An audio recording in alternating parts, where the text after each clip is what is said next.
What if I told you the way it has always been done is not the best way? Facing your fears will change your life.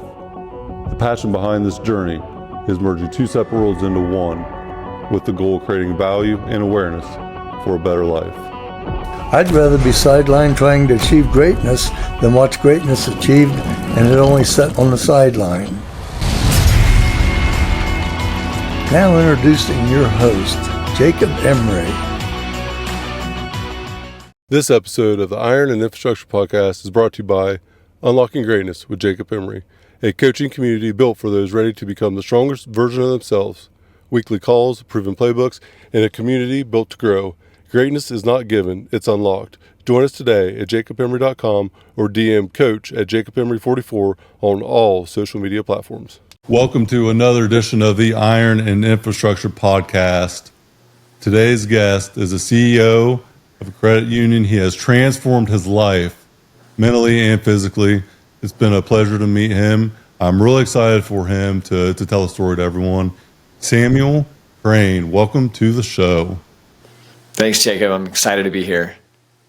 So the Iron and Infrastructure Podcast is all about how I use the iron with weightlifting and running heavy equipment to develop my personal and professional infrastructure throughout my journey. Personal development, professional development, all of it is all stemmed from that foundation. I want to start with the transformation that you made physically here recently and talk about what that's done for your life when you introduced weightlifting, exercising, and went to the next level and made a massive transformation. Yeah, I mean, it all spans back to a time where I was really struggling with my health 4-ish years ago and had some of the worst brain fog of my life. I was quite overweight and just stressed out, anxious, filled full of anxiety all the time.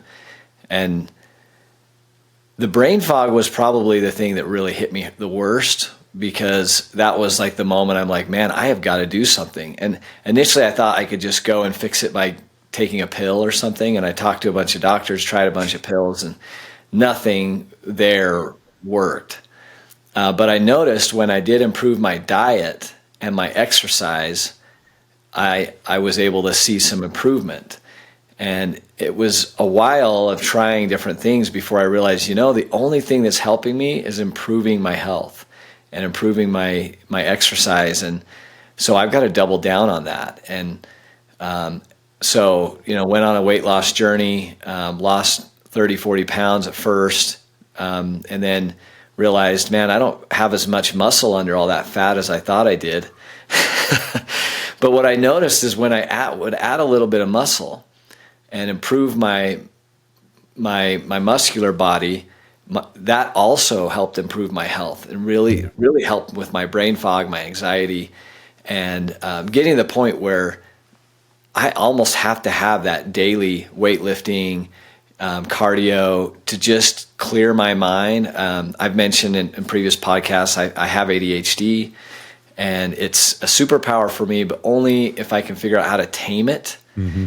And really through diet and exercise, daily exercise is the way that I can tame that mind and allow it to navigate properly. And you lost, I think, 50 pounds, is that correct?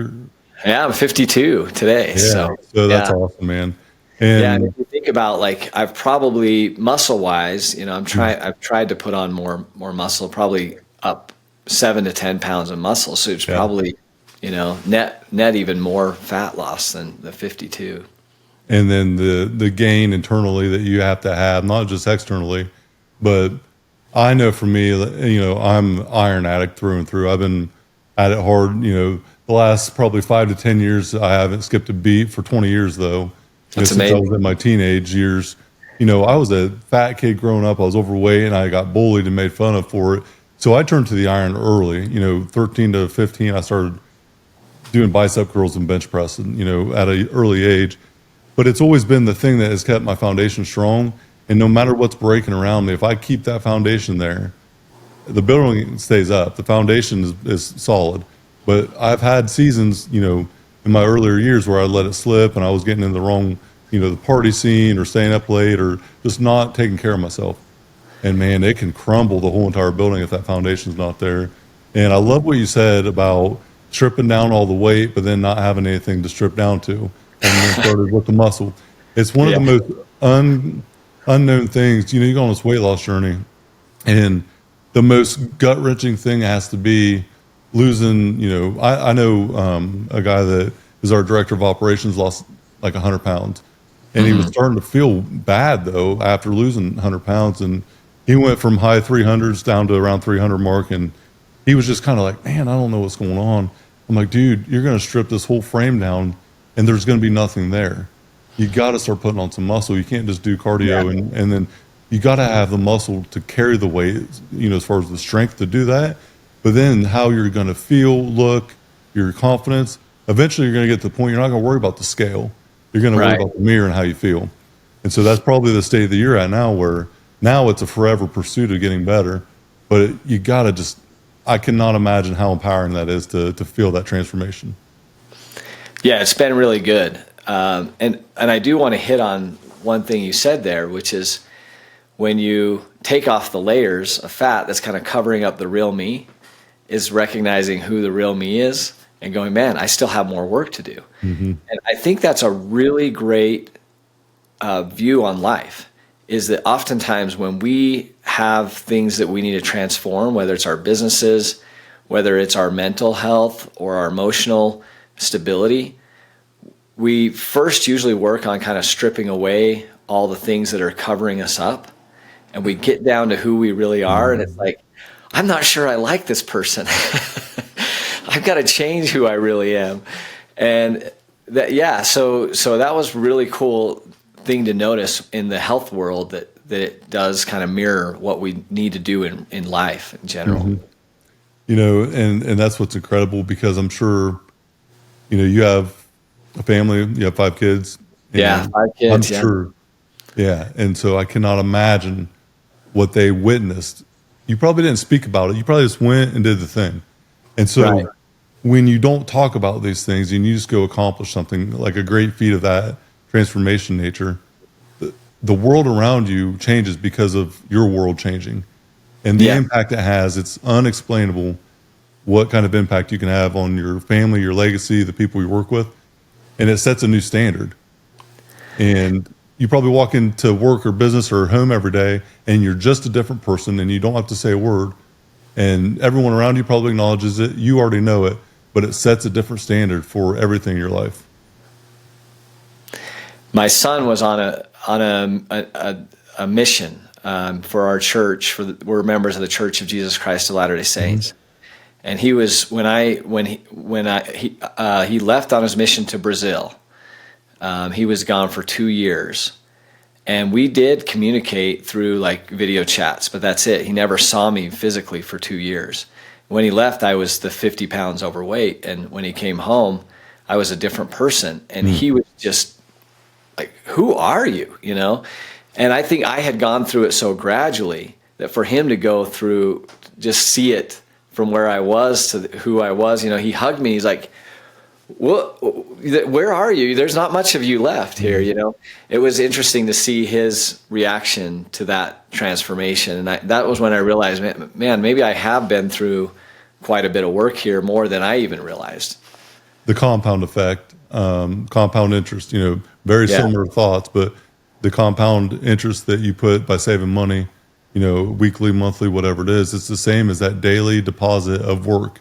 And The Compound Effect by Darren Hardy is one of my favorite books, especially when starting a personal development journey, because it's not about getting intensely better tomorrow. It's about starting something that you'll stick with consistency. And so if it's a penny a day of that deposit, it's just putting a little bit in every day. And, you know, I have what I call my standards of greatness. And it's something, it's like my daily thing that you just got to do the thing. And it's something that it's not rocket science. It's not complex, but you got to have a standard that you live by. And if you don't, then what do you stand for? You know, and it's like, if you don't have that standard, if you don't have a thing that you represent yourself by, then when you get in a really tough situation, who are you going to become? My standards of greatness are, number one is no snooze. We Okay. don't hit the snooze button. Okay. So you wake up when you set your alarm, and it's about a mentality that starts your day. You don't waver from the thing that you're supposed to do that day, and you set your alarm clock. You wake up with intention. You go get the day. The second one is physical output. Every day, physical output, 7 days a week, but 10 minutes is the bare minimum requirement. And when I say physical output, it's about moving your body for 10 minutes a day with intent. It could be Right. a walk after you eat dinner. It doesn't mean have to be super intense for an hour and a half, but it's just about making sure that the momentum is in place and doesn't like go backwards. You fall forward, if anything, because your motion keeps you moving forward. The third one is mental input. So physical output of 10 minutes, mental input of 10 minutes. If your body's growing, but your mind's not growing, it's still half in, half out, 1 foot in, 1 foot out. And so with the physical output, the mental input has to be there as well. And it's just personal development of any sort. And it's anything that's going to keep you going forward with the thing that you're trying to get through, like a growth mindset of any sort. It could be reading a newspaper. It could be talking about anything that is going to get you better. It could be faith-based, anything that's going to get you better as a person. And that, I think, is very important too. And I always recommend supersetting them. Think about working out, superset them. And, it's easy. 10-minute walk for 10 minutes of personal development with audio or whatever it is after eating dinner on a Saturday afternoon or Sunday, afternoon, whatever. But just as a baseline, having that there, non-negotiable. The fourth one is track and attack. Track your progress every single day. You have to track what you're doing and attack every day with intent. But when I say attack, it doesn't have to be an intensity thing. It's consistency of being present in the moment and being aware of what you're doing. So it could be taking a nap.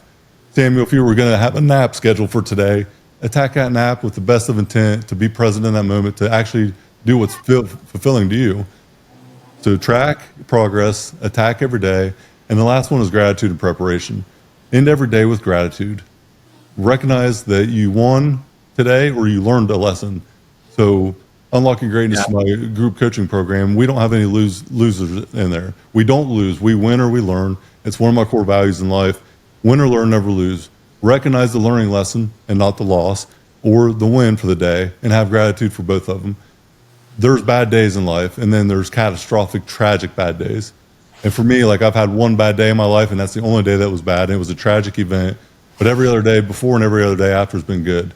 And so having gratitude every single day before you go to bed, and then preparing for the next day. And by preparation, it's very simple, but get out your clothes for the gym, get out your clothes for your business, check out your calendar for the next day, know what you're doing when you wake up. Get to the point, like I wake up at 3 a.m. and I train from like 4 to 5, 3:30 to 5, whatever. 5 to 6 or 6:30 is personal development. After that, my day is in business. By 7 a.m., though, my brain doesn't have to turn on. My day is already set the stage there because I have had everything already prepared to a point that at 7 a.m. I can turn on my brain for what I need to that day. But it's already, the stage is set for that. So I go through the motion in the morning, fully intentional about what I'm doing and present in that moment. So preparation is simple, but make sure that you're prepared for the next day with your food, your hydration, whatever it is to win. Very simple. Them are my 5, standards of greatness. And it has been a life changer for me now it's something I do. I don't think about it. It's just part of my lifestyle and who I am. But having that standard in life really creates the system that we need to become the person we want to. Yeah, I love that. I love and I love that your standards come with daily actions. Mm-hmm. Because, I've heard people talk about standards before, but it's like, if we're not actually living them daily, are we really utilizing our standards? The way I look at it is our standards should also be in alignment, alignment with who we really want to become. We all have this idea of the great person that we can be. I mean, whether you're a 6-year-old boy dreaming about being a superhero someday, mm-hmm. or you're a 45-year-old man dreaming about how you can grow your business, we all have these like amazing ideas of who we can become. And by setting standards that are in alignment with those dreams allows you to become those people. I love it. We don't rise to the level of our goals. We fall to the level of our systems. James Clear, Atomic Habits. I have a Standards of Greatness poster, and it has that quote at the top of it. Because aspirational goals they're cute, they're amazing, they're posters on the wall, they're things to accomplish, but you'll never accomplish them if your habits don't create your system, that is set by your standard. And through, I've looked at why did I not accomplish this or that, and it's because I wasn't tracking progress, I wasn't being aware of these things, I wasn't doing it 7 days a week. Consistency over intensity, and Yeah. my peers tell me I'm fairly intense in general. I feel like I'm pretty relaxed now compared to my old self, but I always preach consistency over intensity because a daily deposit is worth a lot more than a dynamite impact 1 or 2 days a week. That makes sense. And that's how I've tried to live. It's just doing that thing every day, setting the standard for your life, biting off enough that you can chew it and swallow it, not biting off too much, and then having to reset. So it's just the subtle growth, not the overnight, success that people desire to have in today's society. But for me, that's what it is for me, man. You mentioned like finding weightlifting at an early age. Did you have a mentor that helped you into that, or what was the catalyst there? I knew that if I picked up this thing, I would eventually have muscles that I could see. It's really unique because this has been brought up a few times, and I didn't have like an early entrepreneur or early mentor at like the base level when it first started. But taking that leap of faith by lifting led me to meeting personal trainers who like helped me out a little bit. But then one of my personal trainers introduced me to Corey Gregory, who is the CEO of Max Effort Muscle. He has Corey G Fitness, an app. He's my business partner in a couple businesses, and he has been a mentor since I was like 17 or 18. Now, wow. I considered him a mentor. To him, I probably just showed up at his gym every once in a while. He asked me a question, though, while I was probably 20 years old. He said, "What the hell are you doing with your life?" I was laid off of work at R&R Pipeline. I was sitting on a tractor tire, head in my hands, contemplating what I'm doing with my life at that moment. And I'll never forget that moment. It changed everything for me because he was that first kind of person that said, "Dude, you're screwing your life up. What are you doing?" And all he said was, "What the hell are you doing with your life?" And I looked at him speechless, and he walked away from me. And I'll never forget that moment, though. And that was my turning point at probably 20 years old. And after that, I dedicated myself to getting better, personal development, and continuing in the gym. And I got rid of a lot of bad habits and picked up a lot of good ones. And within 2 years, I went from that $9 an hour with a shovel in my hand start, because that's where my journey started at R&R Pipeline. I went from that beginning point to running crews. 2 years later, I was a foreman or a supervisor in the field, and I was the youngest one at the time to be leading any crews. And there was job sites that I had 30 people working under me at 22, 23 years old. And it only took a few years of really doing that dedication and that growth journey that turned it all around. But that question was asked, and Corey now is one of my best friends and mentor. But at the very beginning, though, the spark just came from wanting something different. I didn't want to be the fat kid that got beat up for it anymore. And that was kind of the spark at the beginning. Yeah, I think, I kind of follow a similar journey. Of course, mine started later in life. And I did some weightlifting when I was young in football. So I got exposed to it there, but it didn't really become important to me until lately. Mm-hmm. And I think one of the hard things for me was finding a good mentor that I could relate to, that was in a similar situation. And honestly, it's kind of interesting, but I don't know if it's the world we live in today, because I don't think it was this way 20 years ago. But the world we live in today, there's not a lot of good health mentors around. Like, I look around and everybody is overweight and struggling, as a general rule. And so it was very difficult for me to just find even a mentor that I looked up to, that I could say, I want to be like them. And and so I could pick their brain and just utilize them. I was surprised at how difficult it was to find a good mentor. Very, very hard. And I am very fortunate now, because I jumped in the fire at a young age. I had this pain that I didn't want to feel anymore. And I jumped in knowing I picked up a muscle magazine one day and said, I want to look like that guy. What do I do? And I want to be strong enough to fight back when I'm getting my ass kicked. What do I have to do?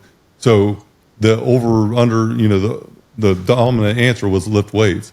So I started lifting weights. No clue what I was doing, but that first bicep band I seen, that first like six pack that I had, the abs that I could see, it changed everything for me. And now, I'm at a warehouse now where I record my podcast. It's like an offsite office that I have, and it's the warehouse though that Max Effort Muscle was at. And so, the old school gym where I train at is in the very front of the building. It's a 15,000 square foot warehouse. I'm in the very back. I walk out of this though, and I walk into the gym. There's 20 or 30 shredded, beasts out there, whether it be wrestlers, football players, baseball players. It's my environment now. But when I walk into any type of normal gathering or setting, especially in business, I am like the standard walking in because my body is my business card before I even say who I am. Right. And it's such an interesting like transformation, going from expectation being like if you're here and you're way overweight and not training, you don't fit in. And it's the opposite in the business sector. A lot of time you walk into a place really in shape and all put together, you also don't fit in. And it's kind of weird how that transition happens. And I just walk in any environment I'm in and be myself. But it's noticed a lot more by the outside world than it is by me normally. But you're right. There's a lot of online presence, but not a lot of in-person presence in the majority of the places that I go to, outside of the environment that leads to being that successful fitness person. Do you have where you live at? Is it a small rural town or what's the environment like? Yeah. Yeah, it's very rural, very rural. I think our county is like less than 20,000 people. Our city's less than 6,000 people. So, everybody kind of knows everybody, which is good. There's a lot of strong people here in terms of just they learn how to have grit to live in a rural place. The nearest Walmart's over an hour away. Yeah. So they're used to figuring out how to solve problems on their own. And it's a great community. But there's not a bunch of personal trainers here or anything like that. There might be like one. Yeah. And that's where it's probably hard. I grew up in a smaller town also, but I'm 10 minutes away from being in town or 15, 20 minutes from being in town. The village that I live in, it's a small town. A couple years ago, I moved back out and lived right by the high school I went to. But, that little community is not very big. But my community that I'm a part of is much bigger on a, landscape part where, I might travel 15 or 20 minutes to the gym where I'm at now. That's not like a travel to me, though. Like an hour to a Walmart, to a store, that's more travel. And even though I grew up in a small town, I've always been readily available. Like Columbus, Ohio is not even an hour away from me. So big city, you within an hour. And so it's always interesting. That's why I ask is what's available sometimes is a limitation. And so you have to figure it out on your own. 20 years ago, that was where I was kind of at. Not really any personal trainers, maybe a handful at a certain gym, but I don't have a driver's license yet, so I can't really get there. I had to get very creative, on how to get to these places to even get an opportunity to meet people. I didn't know I didn't have a clue about what I was doing, but I knew that this thing would make me better. I just didn't know how yet. And finding that mentor, finding that environment is very powerful. And so, like with Max Effort Muscle, we have a monthly subscription, and there's subscribers from all over the U.S. that, when there's an event, we have a subscriber event, pretty phenomenal too. And it's experience. And so we live a lifestyle because of the results that we've gotten by the way we live. And it's the experience part where everyone gets together once or twice a year, and it transforms people's lives every time. So you have to go to CoreyGFitness.com or Max Effort Muscle. You'll see the most recent experience that we just had. I spoke at it, and it's called Muscle Island. So Corey bought an island a couple years ago. It was an island 20, 30 minutes away from where I'm at now on a lake, never been touched in 80 years. And it was deemed kind of like this impossible feat to get this thing developed because utilities were not on the property. So it's just a raw land of just woods and basically garbage. He bought it. We put the utilities in it on our pipeline, and 2 years later, you ought to see the monstrosity of. It's incredible what he did. It's one of them absolute visionary driven things that everyone sees as impossible, but the will and grit to get there by one man was unmatched and unwavered, and he made it something that I don't even know if he could have painted the picture how amazing it is, the outcome. You have to check it out. But every once or twice a year, he has big events where everyone's welcome that's a subscriber to come in and meet in person. And the interaction there is life changing for so many people, myself included. That's so amazing, man. I just love what you're doing there.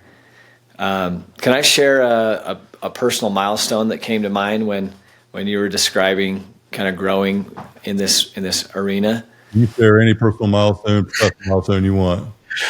So when I first got started lifting weights, I told you the fat came off, and I was like, man, there's not as much muscle under here as I had hoped. I could barely bench press one plate. Getting 135 was difficult for me. And when my son came home off his mission, I remember talking to him about it, and I made a goal. I said, I'm gonna be able to bench 2 plates, and I wanted to do that within the year. And he'd been away. He'd been away at school. He's out at Stanford right now. Awesome. And he just got back, and I was working towards that PR. And I told him, hey, when we work out this summer, I'm thinking I'm going to be able to bench 2 plates. It might happen, because I'd been working up towards it. I figured if I could get, based off, there's a certain equations, like if I can bench 185 6 or 7 times, then I should be able to bench 225 once. And I was getting there. I'd been able to bench 185 by 6. And I wasn't quite to 7, but I'm like, I think 225 might be a reality for me. And sorry, I get a little emotional about this. That's all right, man. I love it. This is awesome. But it was just cool to share with my son. He's my only son.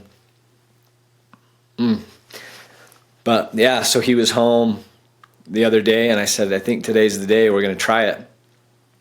And put 2 plates on there, and he helped me up, and man, just did 1 rep, no problem. I was gonna do 2, but I'm like, I'm not gonna ask for any more. I'm just gonna go 1. We'll do 2 another time. But to be there in that moment with my son, to share that experience with him, was an incredible milestone for me. And it was awesome because I'm almost 45, and I'm bench pressing the most I've ever done in my whole life. Even back in football, I could never do 2 plates. I was a scrawny little kid back then. And I just think it's so cool that we can actually push ourselves to new heights, even as we grow older, even as we become, more mature. You're never too old to push yourself to new heights. Never. It's never too late. As long as you're still here on this earth walking every day, it's never too late. The best time to plant a tree was 20 years ago, but the second best time, my friend, is right now. And sometimes you just plant the tree and just believe it can grow. And I love that story, by the way. That the kid part of that, being there and having your kid be a part of that, it's incredible. And I'll make it short, but I was going to do a powerlifting meet for my first time ever in, I think, 2023 or 22. But anyways, I set out to do this meet in April, and 4 weeks before, I had a pec tear. And so I had high expectations, and I tore my pec on this side. And so right now, aesthetically, you can't see it, but this part of my pec right here, I just have nothing there. You can put it on, and there's just nothing there. And it tore the muscle into the side of my pec. Aesthetically, you can't really tell, but to bench press I couldn't bench press for 8 weeks, let alone even think about it. Yeah. So I was doing knee rehab when that happened too. So I have a 17-year knee injury, and my cartilage was all gone. It created a ton of imbalance, and I was on this journey for longevity as well. And so I went to fix this knee injury. So a friend of mine challenged me. He said, man, there's a meet in September. Why don't you do it? I'm one of the sponsors at it. And I actually mentor him, and he's been a friend of mine, but I've really helped mentor him over the last few years. And he was one of the sponsors for the show. And The place that he was having the meet was at a place that my brother used to train at. The tragic accident I mentioned earlier, the bad day that I had was when my brother passed away in an accident when he was 21. It was 8 years ago. And so it was a Sunday morning, randomly tragic, just horrible situation. But he had trained at that gym, and I hadn't been there, I don't think, since that happened. I trained there with him, but never after. So I go into this meet with no expectations. And it was really more about just showing up, getting under the bar again. And so I'm coming in with a knee injury still bugging me, a pec tear that's still not healed. And I hadn't benched very high at all leading into it. And so I went in, I had squatted a few times, like 5 times, I think, in the whole entire 12 weeks leading up to it. I could barely bench press at all. I did nothing but the dumbbells basically up until probably 3 weeks out. And then I went and benched a few times. And my bench press before the injury was like 430. So but I hadn't touched 350 but one time leading into the meet. Okay. So going into the meet, I have zero real expectations as far as how like high of a number I would get. Yeah. I ended up benching 410 pounds in the meet, which was a record for myself. And I think I pulled 5. I deadlifted like 560, something like that. But I did all that, won my class, and then ended up, getting the trophy for first place in my class from the sponsor that was my friend that was there. And, I was able to do that at the place that my brother trained. So it was more sentimental than like anything else. But that experience, my daughter was there watching. And I have a picture of her pulling at me as I'm lifting, like screaming, go. So it's the same exact thing that you went through. I have my own like version of that. It was so powerful, man. Yeah. So and it's getting me choked up right now thinking about it because I can never replicate that moment again. And then the defining moments in life are so precious. And being present in them moments and recognizing, like in the moment, what it's actually like. Being present is a gift, and I think that's why they call gifts presents.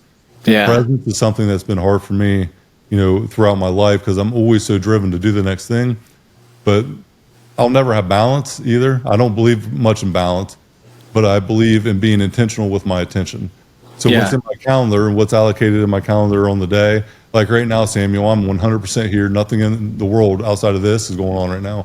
And so being able to be present and be intentional with what you're giving your attention to, especially scheduling it, doing it, and then fully in, I think that's another part of how we transform in life. Just like the weightlifting, just like all the stuff that you did at your bank as the leader of that bank, like you had to be fully present in what you're doing when you're doing it. And I think that's where transformation ultimately starts. The ability to transform comes from how we dedicate ourselves with our focus. Yeah, and speaking of that, you mentioned your daily standards, and do you feel like your ability to, when you got started at a young age and you got going at weightlifting and really working on your health, and you kind of it kind of sounds to me like you created a standard for yourself at a young age of a work ethic. Is that what helped you kind of leap into growing in a way in your career and in business as well? I think there was a moment where I didn't want what was always in front of me as far as my surroundings. And so I didn't want to become the person that was leading me per se. Yeah. And there's superheroes and villains in all of our lives. And normally when we think of our superheroes, we never consider them to be maybe a villain. I always wanted to live my life like a certain individual, someone I looked up to at a young age. And then I realized one day at a 19 or 20-year-old age, like it was later in life, I never want to become that person. And so I spent my whole life admiring one person. And then I realized that that's actually the villain in my life. I will forever spend the rest of my life making sure I never become that person. And that's where my lonely road started. That's the hardest recognition I've ever had in life. And once that started, though, my life forever changed because I started to live my own dream. Yeah. Huh. That's amazing. Thanks for sharing that. There's an interesting, it's a picture that I've seen, and it's a guy that's homeless on the street begging for money. And there's a guy walking down the street in a suit and tie, very successful businessman. And the guy is holding out a thing to get money out of it. And the caption says, you know, something in regards to, your life is a byproduct of what you choose to become, not the environment. These two were brothers that lived under the same, leader of an alcoholic father that, was abusive and all this. They came from the same exact environment, but their choice of what to become in life is where they ended up becoming the successful person or the same as what they had experienced. And so a hero and a villain both have the same backstory. They were both grown up in a bad situation or had a bad thing that happened to them that inflicted pain on them. The villain wants to inflict pain on others because of the pain that they were inflicted on. The hero wants to make sure that others don't feel the same pain because of what they went through. And so that being, able to recognize the bad and then transform yourself for the good is how I think your own superhero 10.0 version is kind of formed. Yeah, and what I love about the picture you just painted about the hero and the villain is really every day we have that choice to be the hero or the villain, and I'm surprised at how thin the line is between hero and villain. Because if you look at what heroes and villains are, right, is they're both striving for something great. They just make a little bit different choices. It's not even it could be 1 degree difference, but that puts you in a different trajectory than maybe the hero trajectory we all want to be on. And I think it's a daily choice. We really have to choose almost in every instance. And that's why I think your standards are so important, because if you're living your standards, then you're going to it'll be easier to make that choice.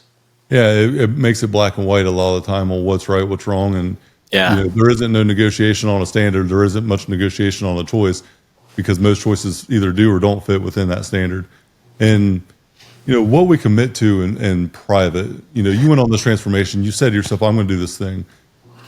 True confidence and self-awareness and value of yourself is, I think, really it comes from what we commit to in private. What you do in the dark ultimately comes out in the light.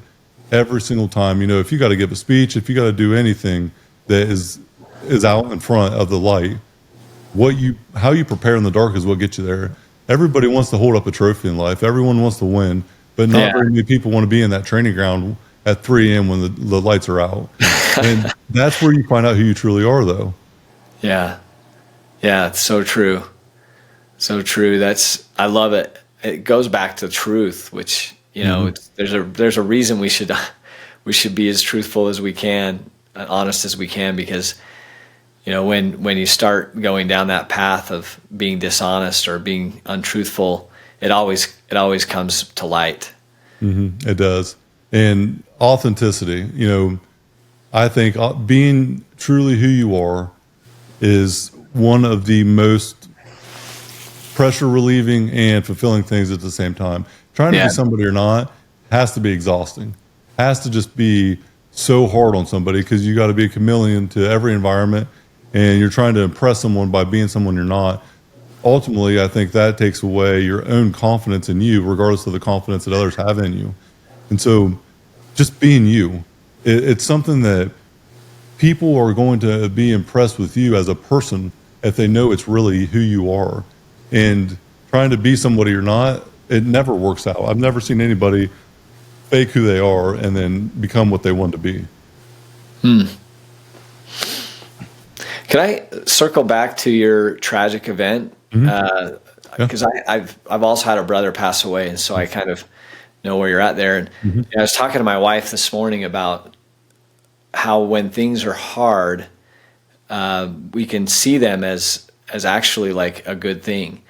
And you mentioned like, hey, everything that happens to me, I can gain from. I can grow from, and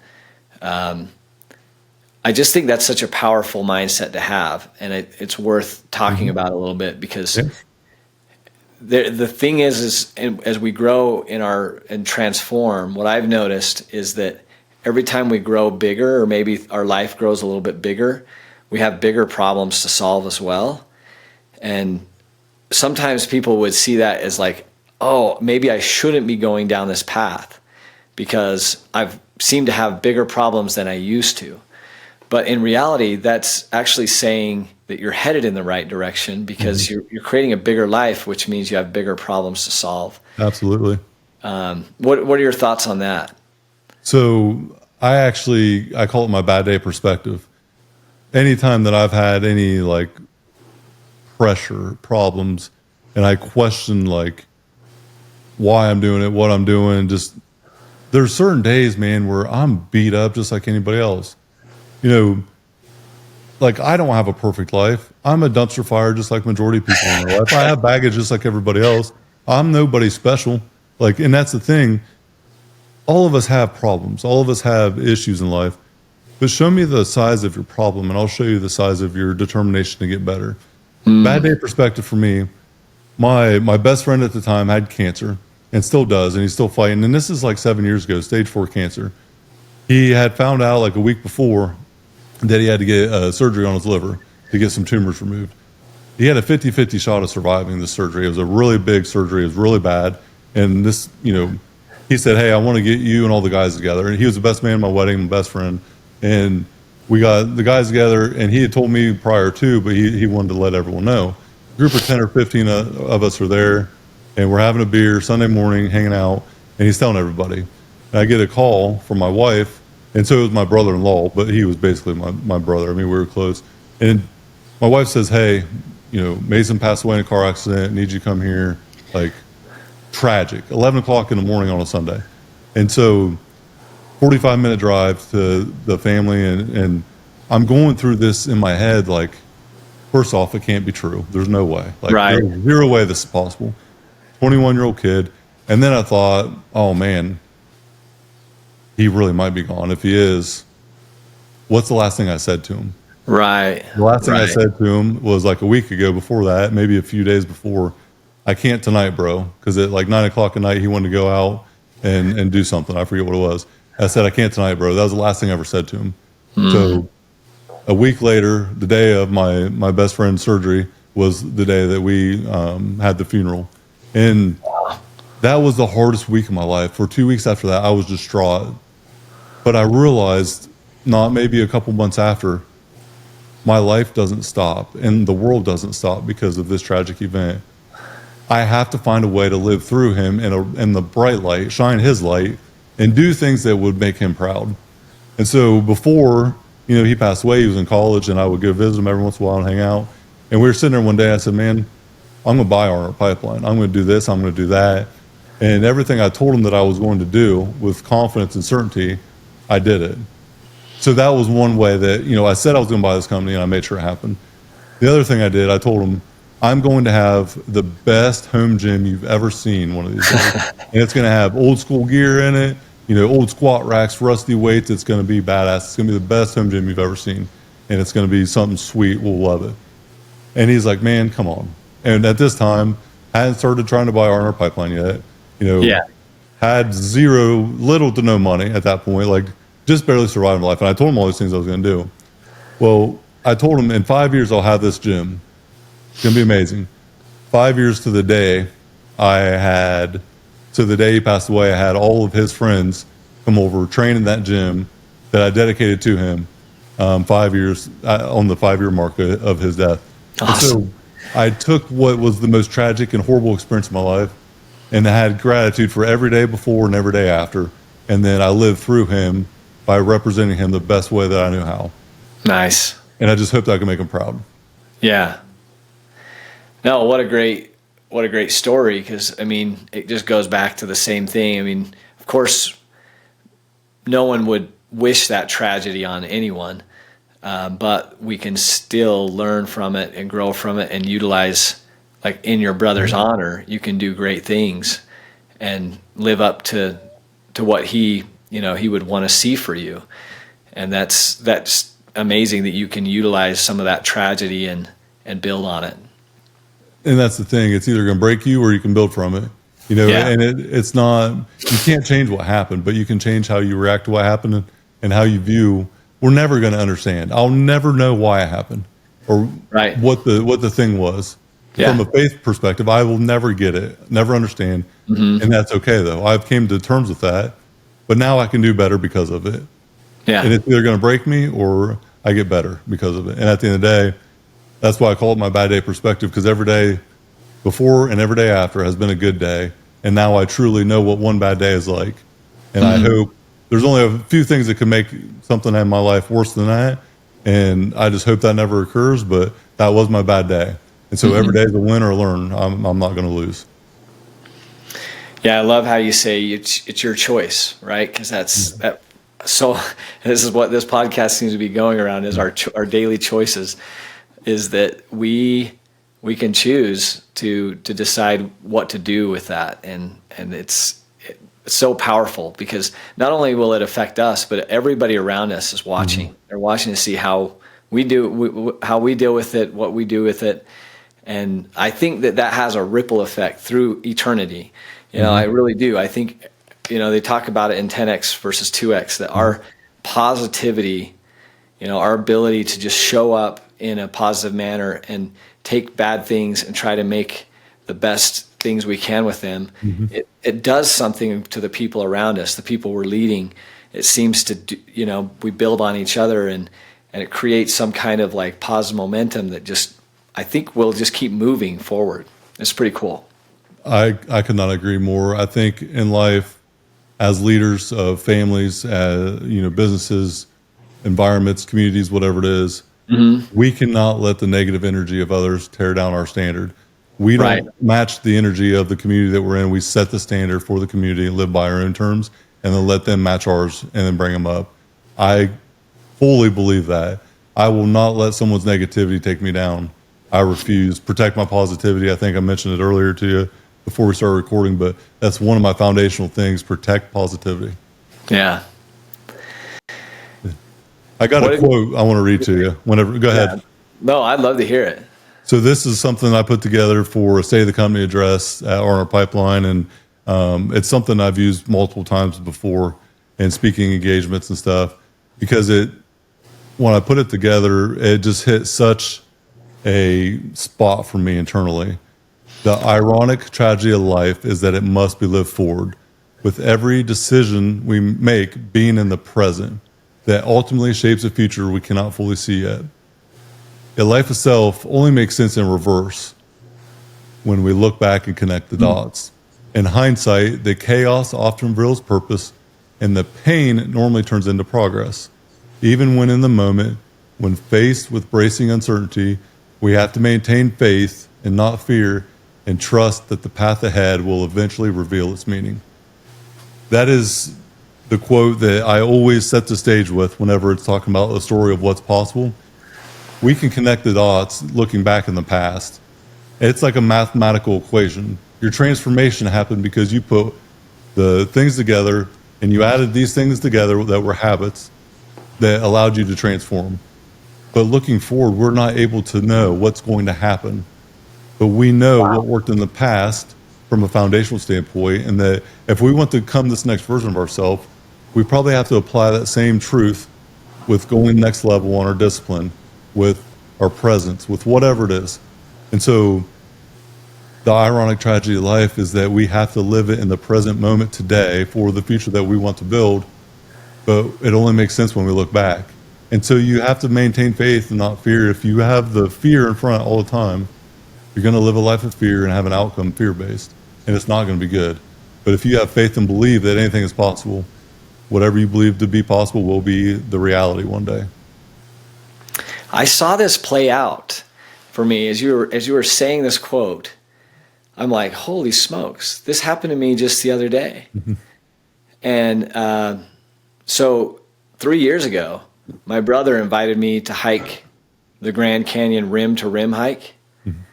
It's 22 miles from one rim to the other. You hike it in one day. You descend 6,000 feet, so you descend more than a mile down into the canyon. And then you hike 5,000 feet up on the other side. And it was actually 4 years ago. I was not ready. Like, I tried to get ready, but I was still overweight, and I was like, it's not going to happen. And so I'd made a goal to like hike the rim to rim. Well, this health transformation led me back to that. And it was like 30th of May. So just maybe a month and a half ago, we did it. But I was on the trail, and I was at mile 17. And mile 17 is where you're hiking up that 5,000 feet. And it's an amazing thing to do. But man, I was wanting to die at this point because I knew I still had 5 more miles to go of climb. And I was really struggling.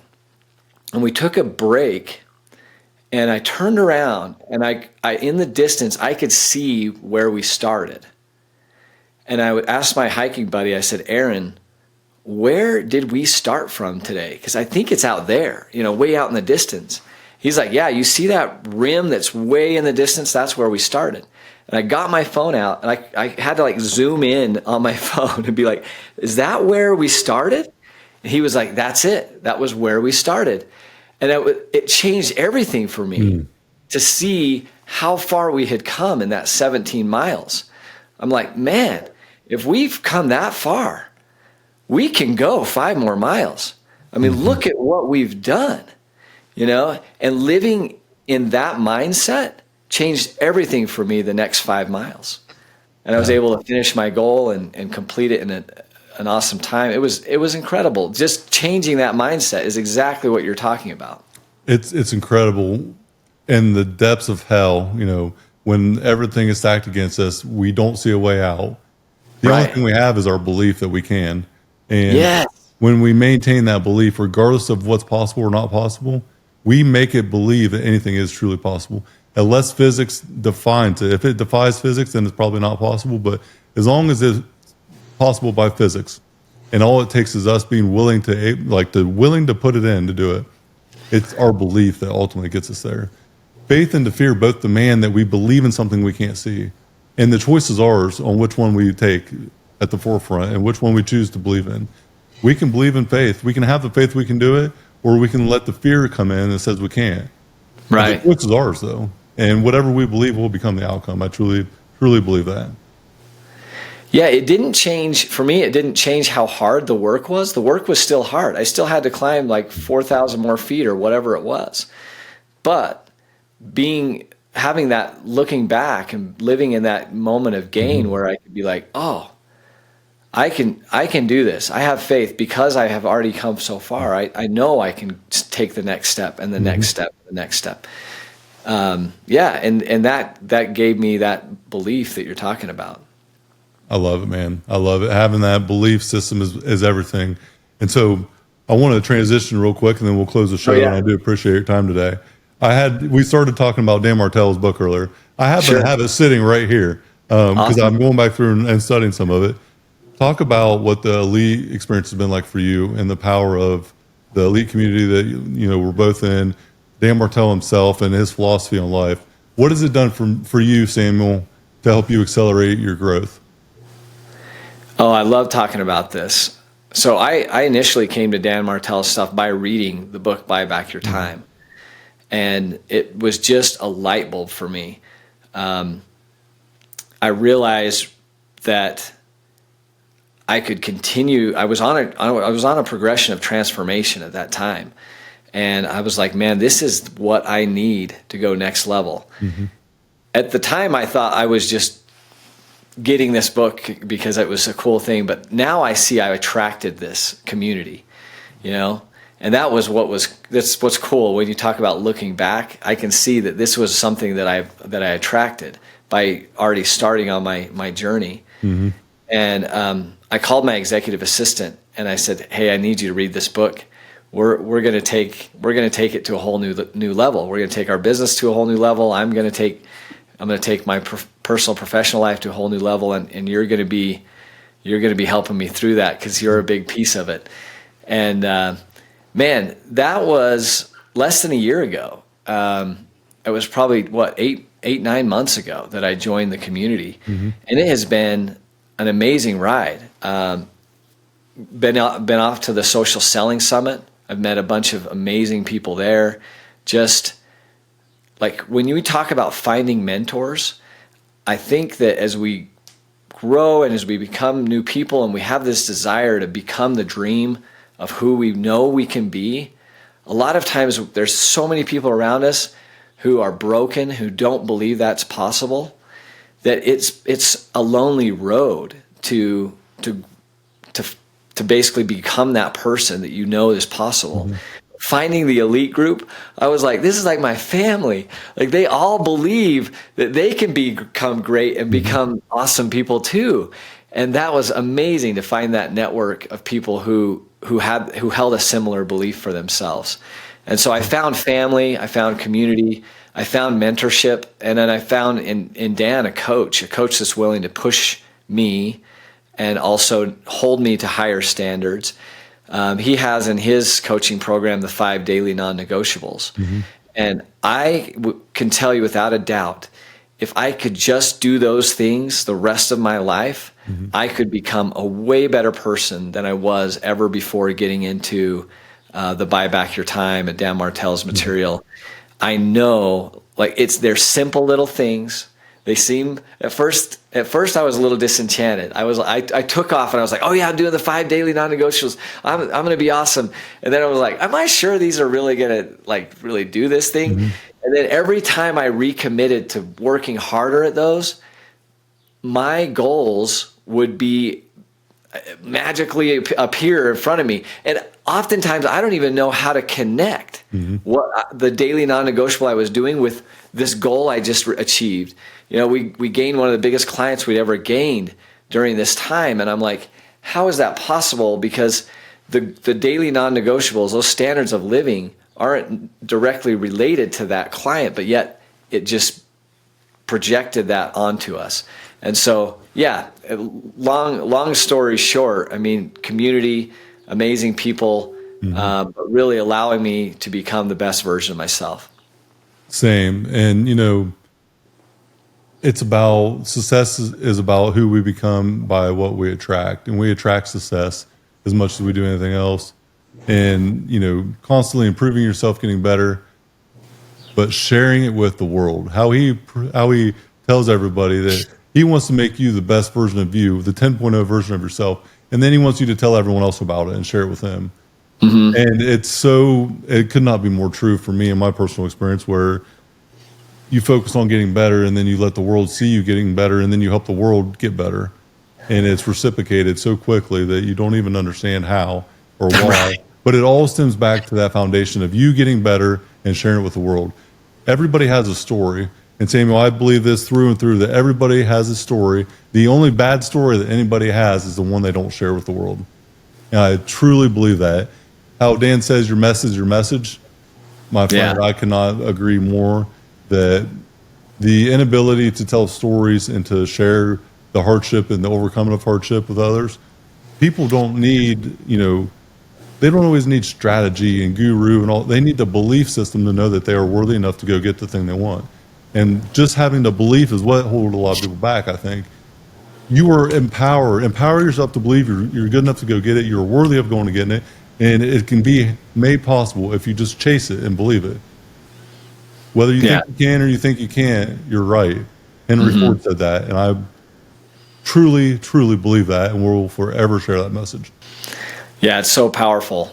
Us creating a vision and believing in it it seems, at first it can seem kind of hokey, but when it starts to actually work and the vision starts to come to pass, you realize, man, maybe I have a lot more power and ability than I thought I had. That's a very cool thing to learn. It's hokey, and a lot of people perceive it that way. And then when you do the thing, it's no longer hokey. It's no longer hokey, right? Then it's just proof. Reality. But then you don't even care what people think. Like I'm not trying to keep up with the Joneses. I truly don't give a shit, Samuel, what anybody thinks. I'm in it for the greater good. I'm here for the right intent. Right, wrong, or indifferent, whether you like it or not, that's okay. I'm for everybody. I might not be for anybody. Like, you know, anybody can probably learn something, but everybody might not appreciate how I operate. The same with Dan. He's direct. He's not an asshole. He just wants to help you, but he might come off as being an asshole because he tells you how it is. To me, I welcome that. I would rather be told I'm doing something that's ignorant than be told I'm doing something great that is actually ignorant. Tell me the truth and I'll handle it. But the directness that his approach, I think it's the greatest thing ever, because he's telling you what you need to hear to succeed. Yeah. not what not what you want to feel good about. Because Right. I can tell you that being told how to succeed is going to feel a lot better than failing because of the soft, deliverable that we get. So I have nothing but appreciation for the league community and group, and I'm forever grateful that I joined. So Yeah. There's times where I've thought about, like, if I could have the chance go back to my younger self and talk to my younger self at certain times in my life, I would hope that I could be as direct and forthcoming as Dan is. And that's true love. When you love someone enough to say, I know that this is going to be seem a little mean to give you this feedback, but I'm going to do it anyway because I think highly of you, and I'm not willing to let you off the hook. That's what I would do for myself if I was in the shoes and I was transported back in time. I'd be like, dude, you are really screwing up here. You need to change your ways. And so that's when I think we sometimes get turned off by people like that. But in reality, if they're doing it for the right reason, then those are the people we should try to cultivate and keep around us. they have nothing to gain from it. Yeah. Like, think what about are they going to gain from He being doesn't gain anything correct? by telling us with directness what the truth is, except Yeah. for his ability to serve us with reality. That's his Yeah. only gain, is that we listen and do something about it. Right. Being an asshole to me, if Dan Martell's an asshole to me and he's doing it out of spite, it doesn't do him any good. Why would he care? He has Right. an empire to build. He doesn't care about my feeling or my thought about him. He could give a shit less. So why would he think to do that? He's only doing it because he knows one day I might get through the hardship because of what he told me that day. Because he's probably done it to hundred thousands of plus people that have had this thing that they couldn't get through, but because of him and the directness or the advice or the book, whatever it is, he was able to. That's what serving people is all about. It's not about making you feel good. It's about Yep. letting you hear what you need to hear to become great. Absolutely. The very first question I got to ask when I was on his call, and for the listeners who are listening, you don't get to ask a question unless you're doing the 5 daily non-negotiables. So it's you have to put in the work to even just raise your hand to ask a question. And I was all pumped because I finally got to that point. I asked the question. He goes, I've done like multiple YouTube videos on this. Just go watch those. And I was like, oh, broke my heart. But then I realized, like, yeah, why didn't I just watch those earlier? Why did I wait to ask that question? And so now I'm actually asking questions or trying to think of questions that are like stuff that I have not been able to figure out, really deep, tough ones, Same. So, yeah. Same. And like I said earlier, I won that elite challenge, and so I get an hour Zoom with them next week, and Cool. And I'm super excited for it. I start thinking about every question I would have asked on a call that I've had listed out. I've been able to figure out through the Q&A, through his workshops, through his videos. I've already got the answers through them. So it's like, my God, I have to go so far in the clouds and so high up to get through to a point that I can ask a question that's actually not a waste of his time. Because I've had that same thought where, like, there's so much out there that he's given for free, or in the group that we pay for, and it's like, I really better have my shit together to get to a point where I'm confident in asking a question. Because just on what I've learned and the person I became, I've been able to answer a lot of my questions I would have asked, and that in itself is worth every dime I've spent for the elite group, and then some. Because the amount of like internal growth I've had to answer my own questions the way I have has been absolutely game changing. Absolutely. I can't imagine being in those shoes. Like I have a hard time thinking of one question. So if I had an hour with Dan, I'd be like, man, really spending the time to figure out exactly what I want to do with that. And you know what? It's funny because I told myself I'm going to go back to the drawing board. I'm going to start from basics. I'm going to scale my life up, make sure I'm crystal clear on everything. I'm going to go in there with what I know to be factual for my life I want.